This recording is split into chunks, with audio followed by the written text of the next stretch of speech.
Why are some people right-handed and others left-handed?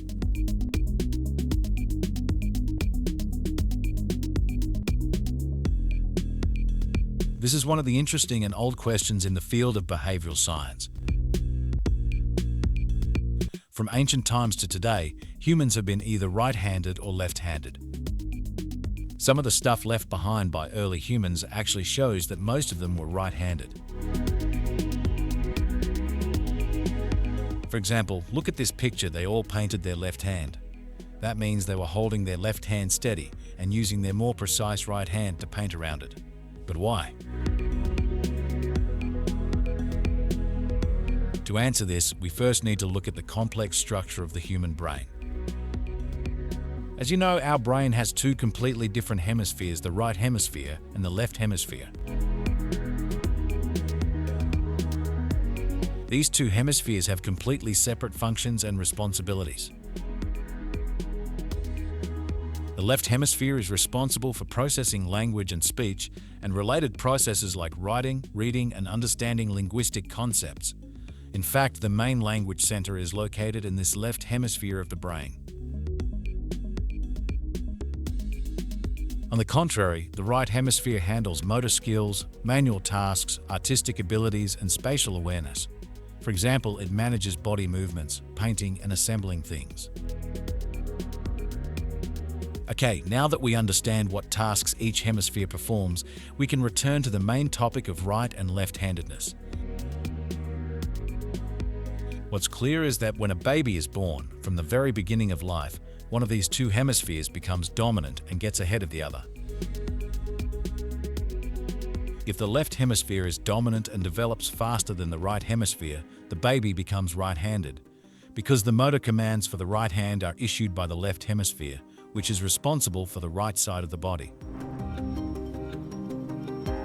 But conversely, if the right hemisphere is dominant, the baby becomes left-handed because the motor commands for the left hand are issued by the right hemisphere, which is responsible for the left side of the body. Scientists think that this division of labor between the two hemispheres of the brain has evolved over millions of years to optimize and make the overall brain function more efficient. Although the real reasons behind this phenomenon are still not precisely determined, one thing is certain. Humans are the only creatures on Earth that have this distinct division of labor in their brains. Other animals don't have this feature at all. They are neither right-handed nor left-handed, because their brains are not complex and advanced enough to divide tasks between the hemispheres like this. But since the human brain is much more advanced than other animals, this process occurs and causes humans to be either left or right-handed.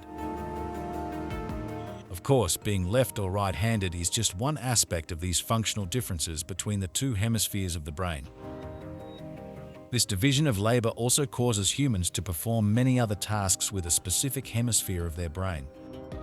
For example, artistic and creative work is mostly done by the right hemisphere, while numerical and logical tasks are done by the left hemisphere.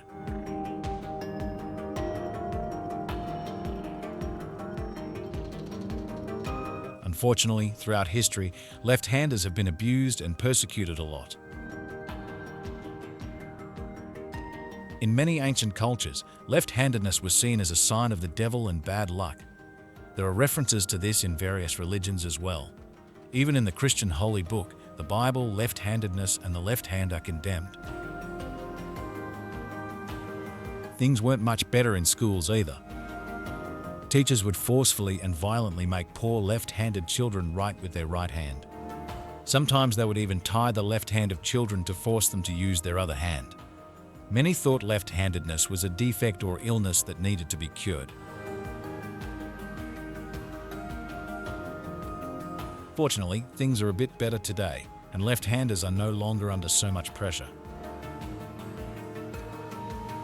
Although they still grapple with their own specific problems. For example, many everyday tools and devices like scissors, drills, typewriters, knives, vacuum cleaners, and many other things are designed only for right-handers. A left-hander has to adapt themselves to these tools, which is not easy and can cause discomfort and hassle for them. In addition, some research shows that left-handers are more at risk of certain mental disorders or brain diseases such as autism, schizophrenia, bipolar disorder, Parkinson's and Alzheimer's. However, it should be noted that this is not a universal rule and does not apply to all left-handed individuals. On the other hand, a lot of research has also shown that left-handers have superior abilities compared to right-handers in areas such as music, visual arts, literature, and solving mathematical problems. This could be due to the different functioning of the hemispheres in their brains. In sports as well, being left-handed can be considered an advantage. In individual one-on-one sports like boxing, squash, tennis, fencing, and baseball, a large percentage of stars and champions have been left-handed, because right-handed opponents are not used to facing left-handers whose fighting style is different. This is where being left-handed is considered a trump card, because left-handers fight with a different style that right-handed opponents are not used to. This allows left-handers to be one step ahead of their opponents. For example, in boxing, a left-handed boxer's punches come from an angle that a right-handed opponent is not accustomed to. Or in tennis, the angle at which a left-handed player serves the ball is completely different and confusing for the opponent. Overall, although being left-handed is a rare trait affecting about 10% of the population, many famous and successful people in the world have been left-handed. People like Obama, Gates, Oprah Winfrey, Charlie Chaplin, Jimi Hendrix, Paul McCartney, and many others. So being left-handed is neither good nor bad.